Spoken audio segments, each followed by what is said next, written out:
Okay, so officially welcome then to the Spotlight session. And today we have Jonathan O'Reilly, otherwise known as the QI guy, from Golden Jubilee Hospital.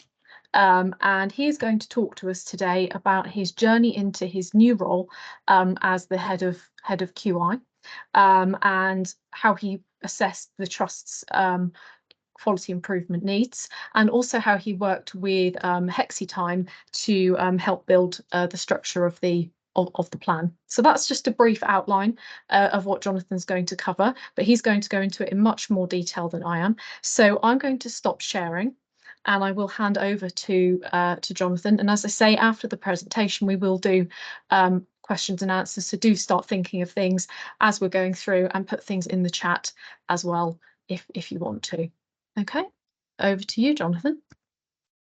Thanks, Jess, and thanks everybody for accommodating the change of date. We'd originally organised this session to take place tomorrow, and then I got an email to say that my son's nursery graduation was taking place on Wednesday, 21st at 10:30, which was going to be kind of right bang in the middle of our session. So I emailed Jess and Andrea, and they were able to accommodate the changes. So thank you for that. And thank you for the introduction, Jess. My name, as you heard, is Jonathan O'Reilly.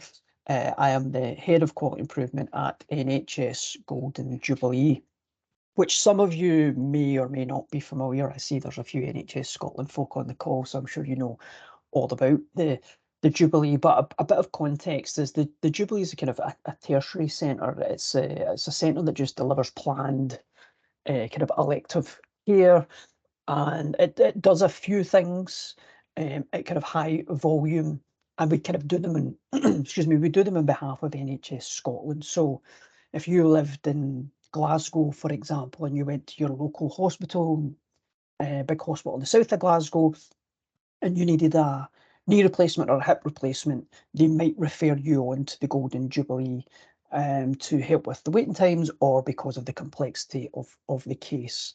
So at the Jubilee, we do lots of planned surgery around orthopaedics, knees, hips, replacements and revisions.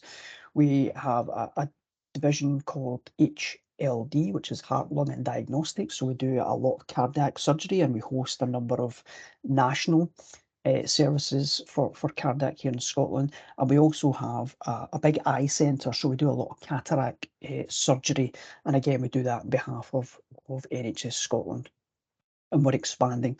So we're pretty unique within the kind of landscape of NHS Scotland, and I dare say probably fairly unique around the UK, and we are the original and the first of what's beginning to come online regionally across Scotland, a national treatment centre.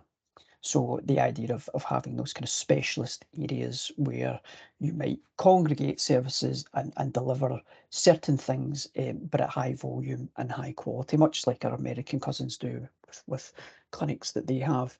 So we're having regional, national treatment centres in Highland, up in Inverness, and in different areas of Scotland. So that's me on Twitter if you want to follow me. I don't know why.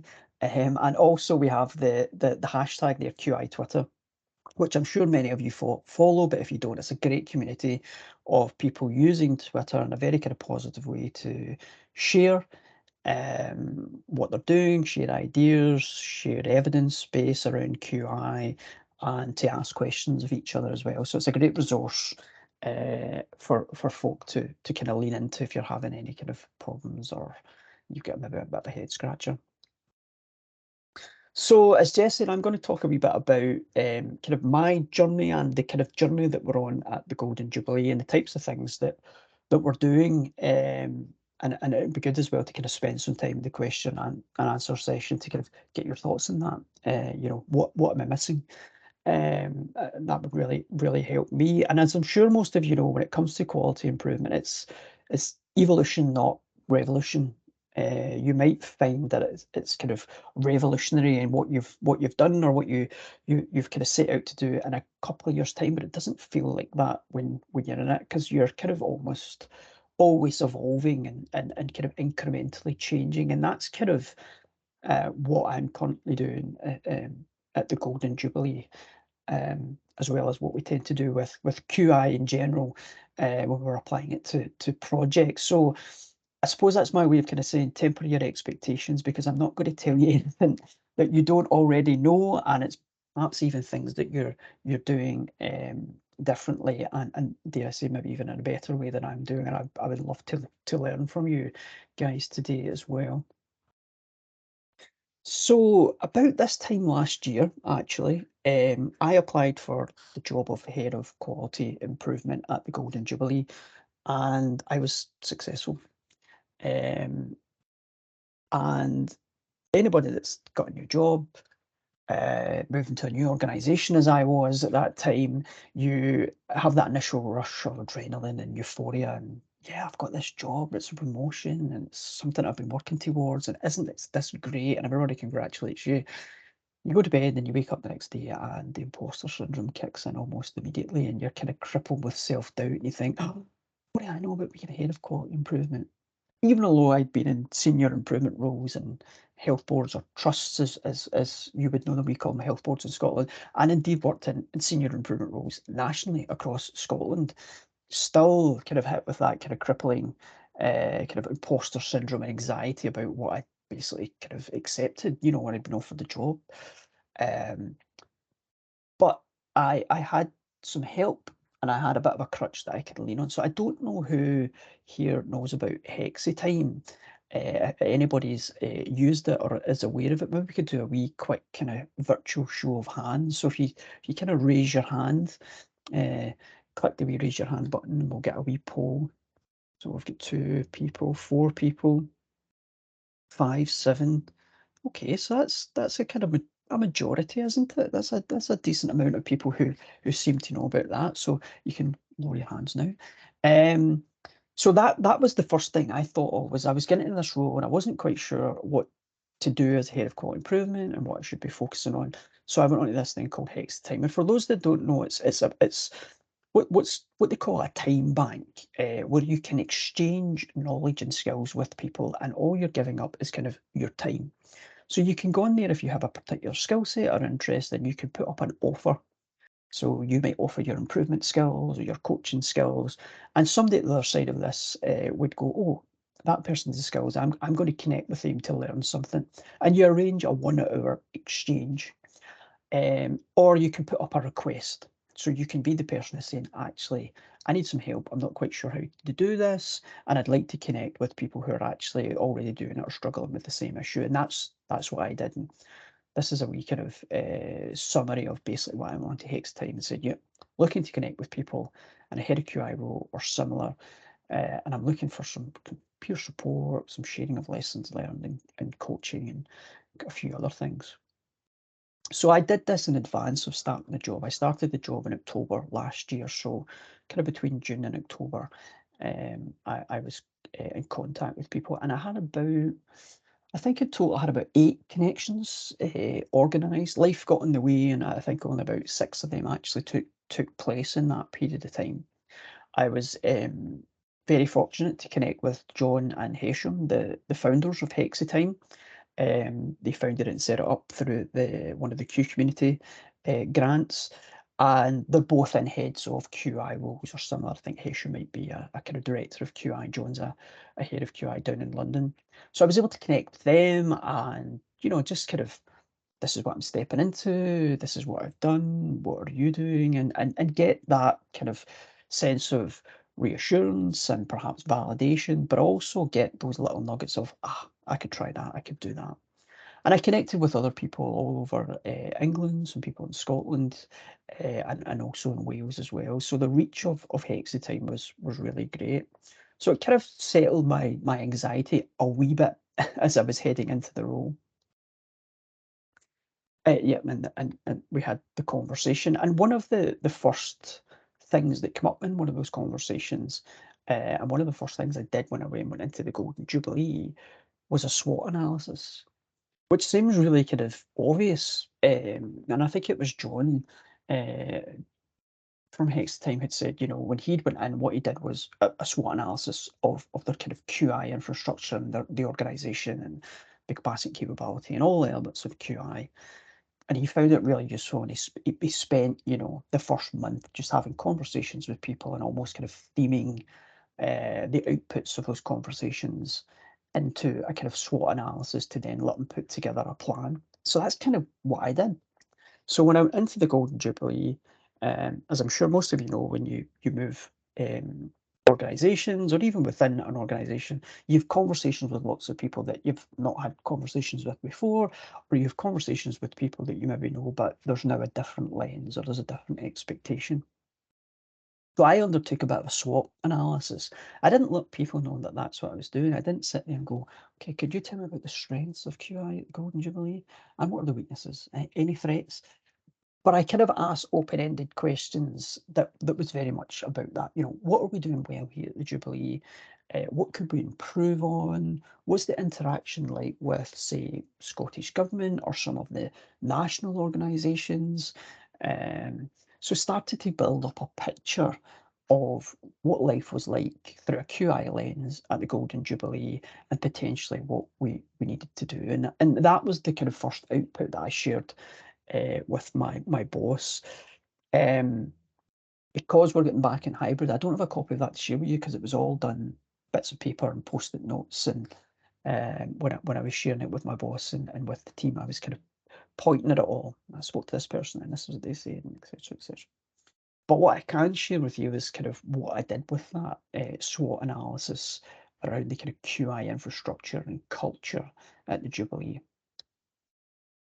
So I basically come up with a work plan for what we had to do, and it's very much a kind of practical work plan. So I didn't start with let's write a quality strategy, which a lot of organisations do now.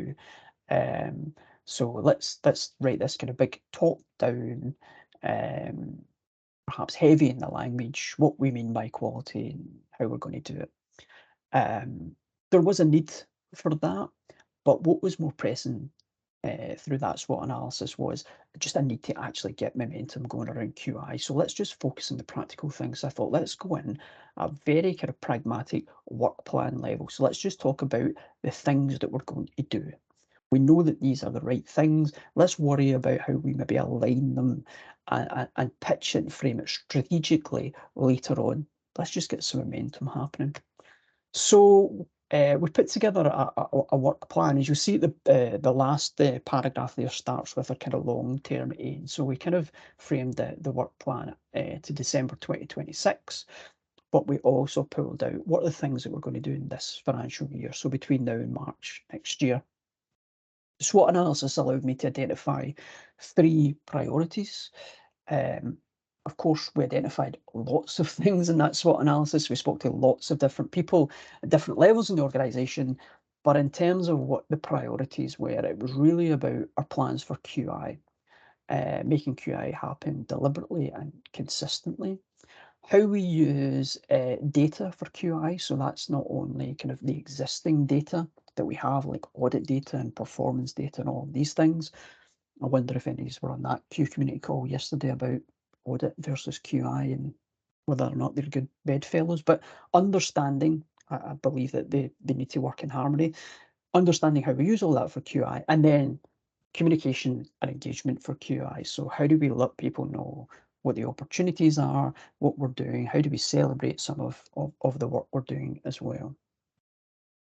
So this is just a kind of an overview or a summary, and I think I've given Jess a copy of the work plan, and I'm sure she can share that.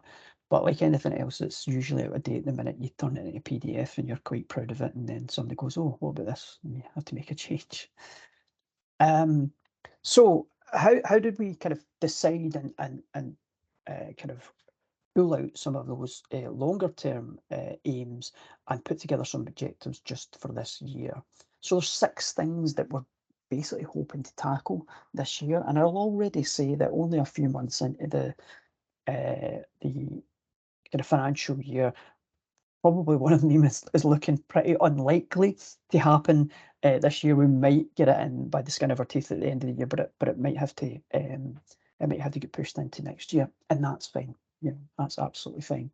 So when I was talking to people, one thing they said was we don't really have a kind of education program for QI here. We have people who've been trained in it, but we send them out with the organisation. And I think that was a symptom of, as I described earlier, the context being slightly different. We didn't have, as a health board, we've only got one site. We're just this one national hospital, national resource. So we didn't have the infrastructure, multiple district general hospitals, community, etc., that needed some kind of QI education program. But as the site was expanding and as our workforce was expanding, the feeling was, yeah, we couldn't just, rely on sending 1 or 2 people out a year to be trained via the NHS education quality improvement team. We had to look at how we kind of grew our own internally and built that critical mass. So the first thing was get some kind of foundation level QI program up and running to train people. Very much from the word go, joining the organisation, my boss had said to me, just go find out what's happening, what QI activity's happening, and where it's happening, and what they're doing, and all that kind of stuff. And she made it sound like that would be easy. So I thought, okay, we'll maybe do a little QI census, contact the service managers, kind of people in middle management who have a good idea, and they'll be able to tell me all the stuff that's happening. I'm still waiting on them replying to those emails that I think I sent about 6 months ago, because we didn't have that. We didn't have a handle on the QI projects. There wasn't really a kind of strategy or a kind of deliberate direction of travel for how that was happening. There was high level divisional kind of improvement objectives within organisations, but how that then manifested into individual projects and activity and where we were spending our time and energy wasn't there at all, let alone the bottom up projects, the things that start at ward level, department level, and kind of bubble up. So we need to implement a kind of a register of QI projects. One of the strengths that I heard from pretty much everyone I spoke to was that we had a really good QI alumni. Now, what that meant for us at the Jubilee is people who'd went out and did things like the Scottish Improvement Leaders Programme, which I'm sure some of you heard of, maybe even been on, or the Scottish Quality and Safety Fellowship Programme. So these kind of lead level programmes delivered at a national level. We had maybe about 15 people who'd been out them, but they weren't really being mobilised, so we had to come up with some kind of network to mobilise them. Also having that discussion with staff, you get the realities of the work. So okay, let's think about a QI education programme, and then somebody says, well, I mean, you can't release everybody to go in that. There's some staff you're just not going to be able to release them to go in a multi-module or a multi-day QI program. Some people don't need it. It's a waste of their time. But actually, then how do we ensure that they're still doing QI the way we would like to see it done at the Jubilee in a deliberate and consistent way? So we've identified we need to develop some kind of toolkit. So regardless of where you are in your journey, some kind of toolkit that's going to talk you through the process and maybe guide you towards some of the tools.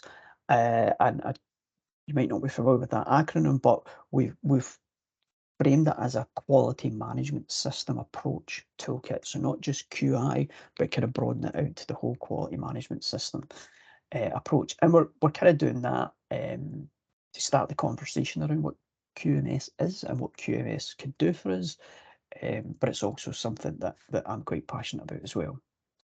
This is the one that might fall off, might not happen this year, which is provide an overview report of QI activity. When I put this objective together, I thought that we would know all of the QI activity that was happening in the site and where it was happening and how it was aligned, but we're not quite there yet. So it's probably going to be after the summer, beginning of autumn, before we put together our register. Could you expand? Oh, are you happy to share? Yes, of course, I'd be happy to share the QMS toolkit. It's just going through comms at the minute to get made all nice and follow, all their standards. So once we've got that, we can absolutely share it. The platform that we're going to use for the quality improvement register is really sophisticated. It's an MS Forms that you probably all have access to through Office 365 or through Teams. So we're going really kind of lo-fi to get it up and running and just try it. There's going to be a link to it. There's not going to be the ability to do lots of follow-up, and it won't be able to do some sophisticated things like live QI, for example. And the reason that we chose not to use that is, well, cost is probably the main thing. But I don't know that we've necessarily got enough of an understanding of QI to really interact with that system beyond just registering your project. So is there enough people that know how to put driver diagrams together and SPC charts and all that kind of stuff? So it felt like that was maybe the kind of top end of what we would like people to be kind of competent on. And while we're kind of waiting them to get there, we're going to just go with this forum that basically says, who are you, what you doing, where you doing it, what kind of support do you need? And I'll come on to that in a minute. And then the last thing was around about that comms and engagement objective theme. Again, we've identified lots of things, but we thought in the first year, let's just go for the 10% of staff within an organisation feel informed and or involved in QI on the site. And I wouldn't lie to you, I have no clue how I'm going to do that. I have no clue how I'm going to measure that, how I'm going to deliver that. That feels like a kind of 2024 problem. But I would be delighted if you get any examples of maybe how you measure and engage with staff around QI in your organisation and what you're doing. So that's kind of our immediate kind of bottom up kind of guerrilla warfare, work plan, things that we're going to do to get that infrastructure. Because again, the big theme that came out of the SWOT analysis was that we didn't have that infrastructure. Lots of good work happening, lots of good people, but they were perhaps just not being guided or directed or kind of corralled in the right way. So I'm going to have a wee look at the chat here to see what else is coming through. Okay, I'm not familiar with that AMAT. But yes, we do have a pretty well-established clinical audit register here at the Jubilee, but it's very, very intensive. I think there's like 5 or 6 sections, and then each of those sections has multiple things. So it does feel very intensive, and I understand that from a governance point of view. But from a QI point of view, I just need to know what you're doing and where you're doing it, and some other kind of basic information. And I'll maybe share, once we take down the slides, I'll maybe share my screen and show you what I've put together as a QI register. Okay, so can't have a presentation about quality improvement without including a driver diagram. And you'll see this in the work plan. We've kind of visualised and described the work that we're doing in lots of different ways. So we have nice kind of clear, simple tables, but we've also put this driver diagram together. And we have one of these for each of the 3 themes. So for quality improvement, for the data, and for the communication engagement. And I'm just showing the QI one as a bit of an example. So this is kind of what we're doing, and how we think it's going to have an impact around that QI infrastructure. As much as possible, we're going to try and tackle all of these things. But another vital piece of context that I should have told you is I'm the only person that does QI at the Golden Jubilee in terms of the role. So there's a head of QI, but he's not the head of anything. So part of the pace of this is going to be dependent on my ability to kind of grow and recruit into a kind of quality improvement team, which I'm thankful to say we are doing. We're going to be recruiting a QI lead at Band 7 to help get some of this stuff along. But these are all the things that we identified through the SWOT analysis, through having a chat with that emerging kind of network of QI alumni, all the things that we think we need to do and we can do. And we've been pretty explicit about that kind of, cause and impact on those short-term aims as well. Anybody who follows evidence-based will know that you have to have a triangle somewhere in your pitch. That's how you display your thinking. And this is around about how we are planning to build a kind of quality improvement, kind of capacity and capability within our organisation. And just to that point I made earlier, this stuff is almost out of date the minute you kind of commit it to paper and put it as a PDF, because some of the names of this have changed. So we have an e-learning system, a national e-learning system called TURAS, and our colleagues at NHS Education for Scotland have a number of QI modules. So the approach that we're taking, and it's strongly recommended, we're not making it mandatory, but we strongly recommend that everybody at our organisation does those QI modules. And why wouldn't they? We ask you to do lots of other things, mandatory training every year or every couple of years. So I don't understand why we don't mandate things like quality improvement or human factors or service design with the same level of kind of esteem as your annual fire training. The fire triangle hasn't changed since I did my first fire training, but yet I still need to do it every year. So we're saying that no matter where you are in the organisation, do the modules. Then we are kind of step up to Golden Jubilee. It says Scottish Improvement Foundation Skills. We've changed the name of that. It was a branding issue, but it's now just the Golden Jubilee Quality Improvement Skills Programme. So it's JG Quiz. Same programme, same content, but this is aimed at building that critical mass of people who have an understanding and are able to actually practice QI within their teams and across the organisation. So people will have the skills, the ability, the knowledge, and hopefully a bit of the experience to see a problem, diagnose a problem, and start to make some changes and improvements. Like I said, we also have those national programmes, Skill, SCLIP, and I'm not even going to attempt that one, which our colleagues at NHS Education for Scotland put together. And these are kind of lead level programmes. So these are, in many cases, fairly broad and fairly deep in terms of what they cover, and we're sending people out of the organisation to do them. We have to think about how we do that in a deliberate and aligned way. And then what we identified is we have to have an offer to keep people that are going through these different levels mobilised and keep their attention. So for alumni, we're going to have these kind of either annual or biannual QI master classes, and I'll come on and talk about that a wee bit more. So like I said, our kind of foundation entry-level, practitioner-level programme has already changed its name, and we have a nice poster here. This is, again, part of our kind of addressing our comms and engagement issue. It's about how we are kind of selling our offer to the organisation. So we've identified we need to do the training, but we also need to communicate that in a way that catches the eye, makes sense to staff, and where they can see an application within their day job. So we have this poster on the left-hand side, which I'm sure some of you have seen on Twitter. I tend to crop out my email address, but it's there if you do want to get in touch. And our colleagues in comms have also turned that poster and some of the content into a nice video. It's not listed on YouTube, but I believe that I'll probably share a link with you after it.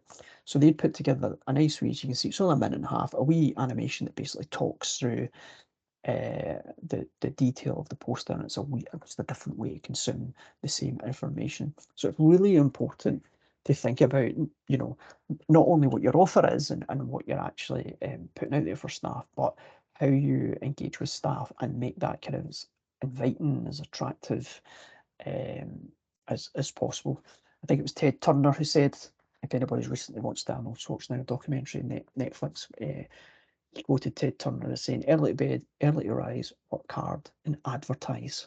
And I think that's a good mantra for quality improvement. There's a bit of hard work in there, but absolutely we need to be advertising what we do, and we need to be advertising the outputs and the outcomes of what we do.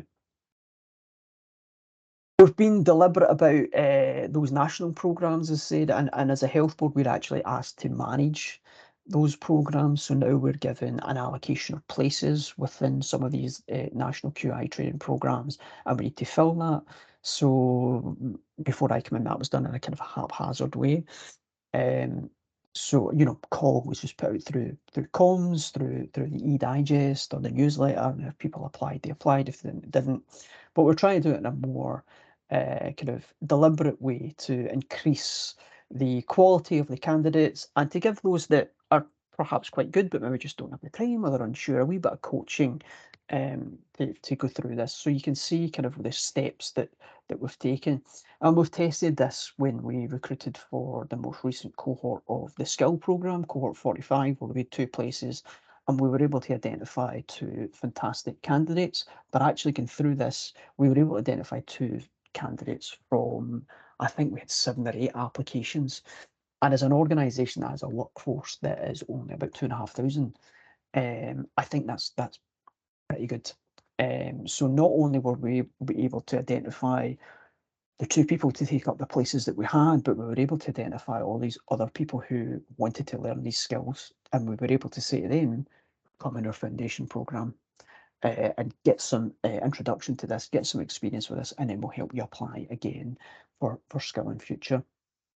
So we're very much going to be keeping this going, and what we're looking at is how we link our foundation activity as a bit of a gateway to then going through this process and applying for skill, and then also using this process to identify people in the organisation who step forward and say, hey, I'd like to know a wee bit more about QI. I'm thinking about this skill thing, and we can maybe say, well, actually, have you thought about this thing over here first? So dual purpose and these things, you know, they all link. Collaboration is really really important, and again, as I'd mentioned, we're a small organisation, so when it came to thinking about how we address that QI alumni and QI masterclasses, there was a feeling that we could, you know, can I be talking to the same people and doing a bit of repetition, you know, fairly soon into a cycle of events. So we decided to collaborate with another national organisation here in Scotland, NHS 24, which is our kind of, you know, equivalent hotline, triple one number. People would phone up if they're not feeling well and maybe get referred to out of ours or given some advice. And I'm very friendly with my equivalent in NHS 24, so I had a bit of an understanding of where they were at QI-wise, and I think there's a lot of shared challenges and a lot of shared opportunities. So we're collaborating with them on that QI alumni piece. Between the 2 organisations, I think we've got about 30, 35 QI alumni, so it makes what we're doing feel valuable in a sense, and we're going to work together and share faculty and share staff to deliver that, and do a bit of networking across organisations as well, which I think is really important, to expose your staff to different ways of thinking, to different experiences, and to perhaps understand how another organisation overcomes perhaps the same challenges that you're dealing with. Quality management system toolkit. This is just a snapshot of it to give you a sense of what we're doing. It doesn't look like this anymore. I like to tinker about with Canva and make me logos, and then I send them off, and my comms colleagues come back and say, why don't you stop doing that? You're not allowed. So it will look much more corporate and much nicer when it comes back. But we have this toolkit, which is basically saying, okay, you either have the knowledge and skills around QI, or you feel you don't need them, or you can't be released, or whatever. So we're going to give you something that's going to help guide you. And we've pitched it at QMS because to me that can then be applied at all levels of the system. So our executive team could consider these tools and these approaches with a big organisational improvement aim. But likewise, this could also be used within a ward, a team, department, etc., etc. The 3 main sections. So again, planning for quality, quality control, quality improvement. Each of the sections start with a checklist of things that you have to consider. So it prompts you to consider key questions for planning for quality, quality control, QI. It would ask you to maybe reflect, are we doing this? What does good look like? Do we have the evidence to say that we're doing this? Or is this a gap? And allows you to then maybe articulate what it is you need to do. And then what you have in each section, and again, this is just a snapshot, is you then have a bunch of kind of practical tools and guides for how you might answer some of those questions. And as you can see there in the quality control section, we have got links to our clinical audit toolkit and our clinical audit register as well, because that's a vital part of understanding quality and the performance within your organisation. That's going to be a ready available source of data, which is going to let you understand where you are with your plan for quality and if you're achieving that, and it's going to then help you identify what type of quality improvement activity you need to take forward. One of the other things that we've done at the Jubilee to kind of make that more explicit, and this isn't necessarily an organisational approach, it's something that I've brought to the Jubilee, and I'm kind of moving forward, is using something called the Model for Improvement Plus. Now, I will say that I'm not unique. I'm not the only person that does this. There's lots of other organisations in the UK and elsewhere that use the Model for Improvement Plus. But we add an extra question to the Model for Improvement at the start, which is about kind of, do you understand your system and your problem, which is almost kind of prompting you to then go back and do that planning for quality bit. So what is it that we want to happen in our service, and then do that kind of diagnostic through either your planning activity or your quality control activity to say what's actually happening, and is that what we want to happen? If it isn't, what's the gap? And then when you've kind of identified that gap, then you can say, okay, what's an improvement aim? How are we going to bridge that gap? And then you can go on through the rest of the model for improvement. So the reason that I've kind of done that and framed it within kind of QMS is people's introduction to improvement quality often begins at the model for improvement. So by kind of expanding that, we're hopefully leading them into a discussion to learn a wee bit more about quality in its broadest sense and how we plan for and ensure and respond to what we're learning. And I'll absolutely share a final version of this when it's ready to be published, which should be soon. Lots of great tools in this, and I've been working with our colleagues in audit and performance, and we've got SPC templates and all that kind of stuff as well. So lots of fun things. One of the ways that we're going to mobilise that QI alumni is through a coaching model, and this is one of the things I stole from I think it was Hesham as part of my Hexatime chat, was this idea of 3 levels of coaching. So the model is that people will register their QI project, and when they've told us who they are and where they are, they'll be able to say, oh, and I'd like some support, and they'll be able to identify which level of support they want. Level 1, light touch, one-off. Level 2, 2 or 3 coaching sessions. Level 3, maybe something more intensive. And then we would match your QI faculty, which is our QI alumni, up to these requests based on their level of confidence, comfort, or indeed capacity to do that. So that's something else that we're looking at to kind of mobilise that group and get them working. Okay, so that was a quick summary, and it was kind of just a lens into some of the work that we're doing at the Jubilee around the QI infrastructure. Lots more to do and lots more to develop around that. But just like if I could summarise some of my learning around what you need, and these are points that I kind of always had in my head before working in the Jubilee, and I suppose what I've done over the last wee while is just kind of solidified them. Is there's a bit about go where the work is and be curious. So the SWOT analysis was very much me being curious about what's actually happening, and then off the back of that, going where the work is. So not starting with let's write a strategy, let's write a quality strategy, and let's have all these discussions in boardrooms, but actually what needs to happen? We need a training program, we need a register, we need these things to happen. So just get started, because if you try to engineer the right conditions and have the right conversations and get everybody on board, it'll never happen. Get some pals, some friends. Pals is maybe a Scottish word, but get some friends, get some pals, because you can't do this yourself. So I am the head of QI, and I'm the only person in a kind of recognised QI position in the organisation, but that is not all me. The very opposite. It's me asking all of the questions, and it's me taking all of the notes and maybe going away and doing something with it. But all that work I should be is based on people within my organisation, or indeed out with the organisation and my wider networks, thoughts, ideas and suggestions. So get yourself some pals. And like today, sometimes you need to go out with your own team or organisation to do that, and to learn from others.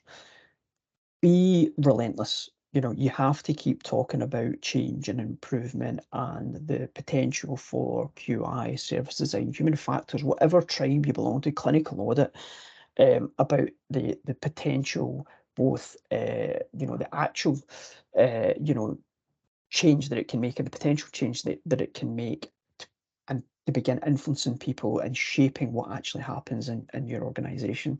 So a massive part of what I do in my role is just talking to folk, and annoying my colleagues in comms by saying, can you make this look nice? Because I want to share this and I want to put that out. Can you make me an animation and a poster? And can you make my toolkit look really nice? And just getting it up there and sharing it with colleagues and doing that in every way that you possibly can. The intranet, email, going and standing in places and just being up and talking to folk, social media, whatever you can do.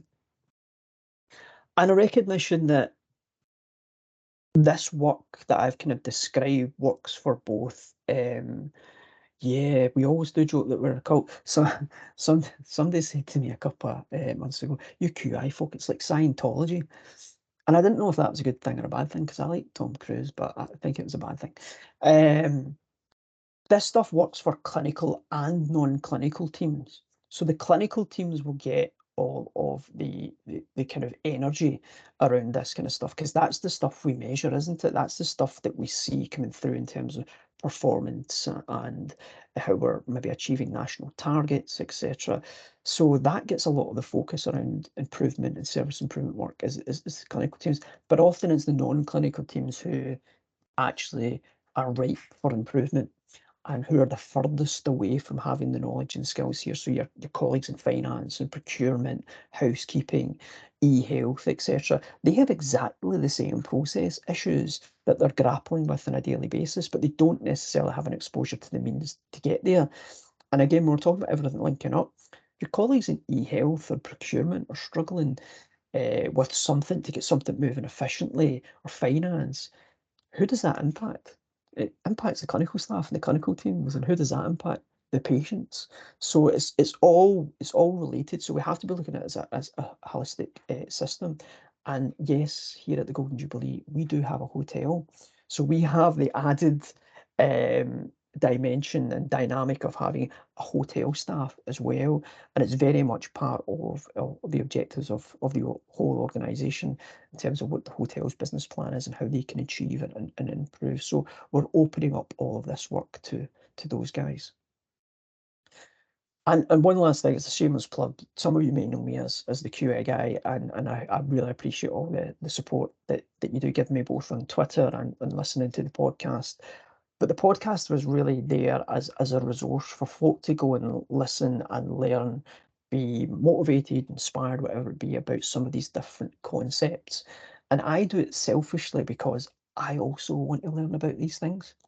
And while I'm having that conversation with these people who I've never met, it's kind of more legitimate to say, I'd like to record this for a podcast, rather than, well, I'm just a nosy so-and-so who would like to know more about human factors or how you could be more pirate or what a sketch note is. So, you know, hopefully people are using it as an education resource, because I don't think anybody really starts a podcast in quality improvement to become famous and retire. So it is very, very much about education and learning and maybe inspiring you. So that's me. I think that's all I want to say today. Thank you, Jonathan. I do love the just some comments in the chat about being a cult, and you said about you don't want to come across as nosy. I just say that I'm nosy and ask people to tell me things. I love this approach. We've got time for a few questions. People have been chatting away. There is a question, actually. I'm just looking through to see if there is, and I think you answered this one, Jonathan, about sharing the QMS toolkit. I think you answered that one. There's another one that says, how did you ask staff the question about being in, oh no, is that aimed at you or is that aimed at someone else? I'll read it out and see if it's aimed at you. How did you ask staff the question about keeping them informed and then collating the results? Good question. If anybody has an answer to that, I would be extremely, extremely glad to hear it. So I don't know how I'm going to do that, and I don't know what I'm going to ask them, and I don't know how we're going to do it. So that's one of those things where it's like 10%. So anybody that knows me or has worked with me will know that I like to work at pace, and I don't have a lot of patience, and I need people to kind of talk me down and help me understand why we can't do that today. So originally I had said 25% of staff will know about all this stuff by the end of the year. So I get talked down to 10%, which was just an arbitrary number. But how we're going to measure that, I don't have a clue. I don't know if there's any tools out there that are validated, or if anybody's doing anything that does that. Sophia? Yeah, just to answer your question, about 3.5 years ago, when we embarked on our journey, we had the very same questions, and we used multiple formats to capture that 10%. It was quite a laborious task. So I'm head of QI at my organization, and I have a very small team that I manage. We ran an Excel sheet, which was so laborious that we captured every QI contact that the team did. And that we did that for the first year. And we, like you, had 10% as our metric that we were driving. So every workshop, every session, every project meeting that we held as a QI team, as a starter, we logged it onto this tracker. That gave us a bit of visibility about where the team was getting involved, which service directorates they were getting involved, what type of professionals they were getting involved, what type of QI work was coming out, etc., etc. So we captured a lot of information on that. But also what we did alongside for that particular year, and we've carried on actually, is put that into our annual staff survey. So our quarterly survey asks that, is it, and I'm just paraphrasing, I can't remember the exact wording, happy to share that. How comfortable do you feel making changes within your team? And do you know the QI approach or something like that? And we measured that on a quarterly basis. In addition to that, we went into every team meeting then to share back what we were seeing and what we were hearing. So each of the core member was aligned to a service directorate, and they went into the quality and risk management meeting to update on where we are and what we are doing and what projects. And we've also now developed our intranet site on the QI section, where every project gets sort of showcased with a nice picture of the individual or the team or whatever it is. So we use multiple methods to get that, but I think it was a bit of a laborious activity. And that was where my follow-up question came in. We've gone for live QI, but we don't think it's giving us what we want to. And we are in that review phase of our PDSA cycle of live QI to say, do we need anything else? Because we are not capturing as we thought live QI could give us in terms of the QI activity. So I'll be open to hear from anybody as a learn and share if there's any other ways to capture that.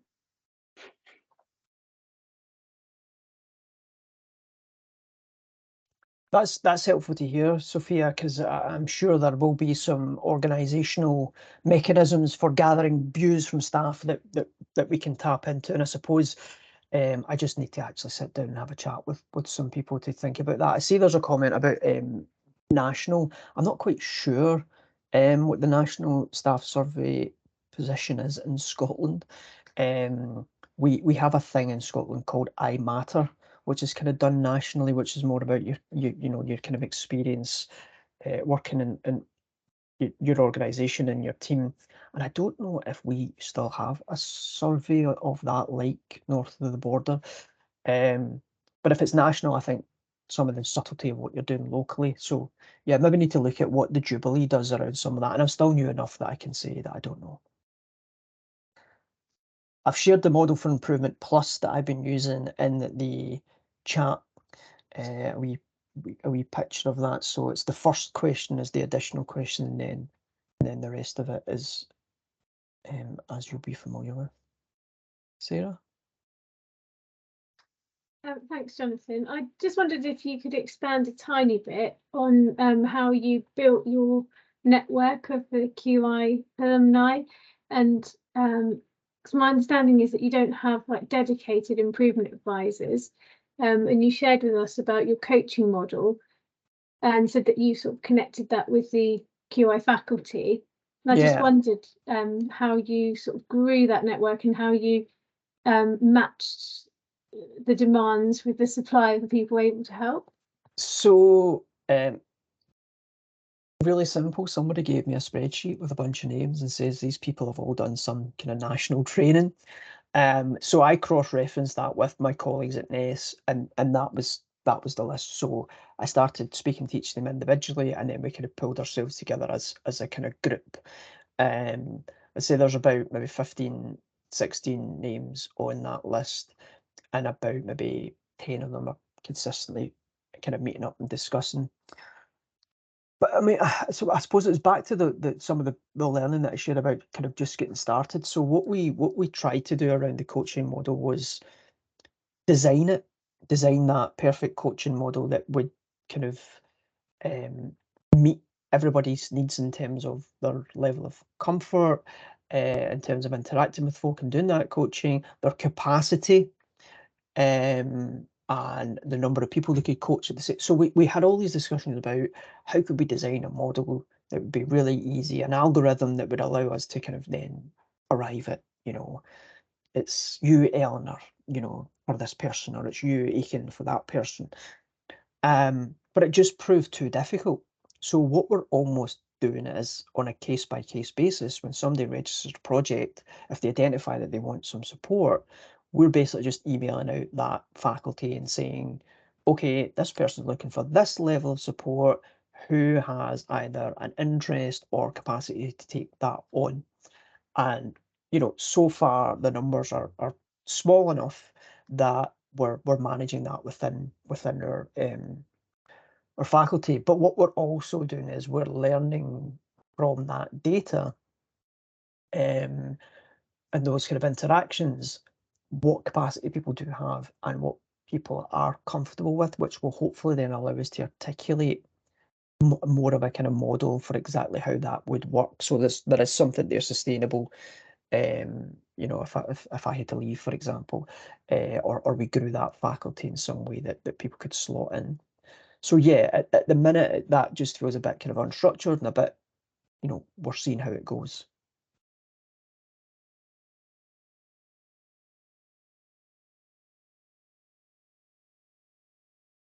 I don't know if there was anything in the chat.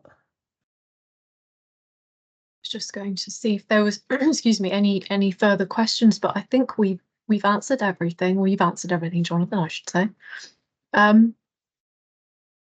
So thank you very much. We have come to the end of the session, and there will be obviously the opportunity to reach out to Jonathan either by email or Twitter if you had any follow-up questions or something you think of or you don't want to ask in front of everybody else. So you can always do that. So thank you again to Jonathan for taking the time this morning, and to everybody else for participating in the chat and asking questions. It's been really good to get everybody involved. We have our next session on the 20th of July, so there will be communications going out about that nearer to the time. This session has been recorded and will be made available on our YouTube channel, so keep an eye out for that. And if anybody else wants to get involved or perhaps showcase what their teams are doing, do get in touch with me or Andrea. Andrea's currently away, but you know, do get in touch with me and let me know if you'd like to contribute. So I will stop the recording now, and thank you again, everyone, and hopefully see you again soon.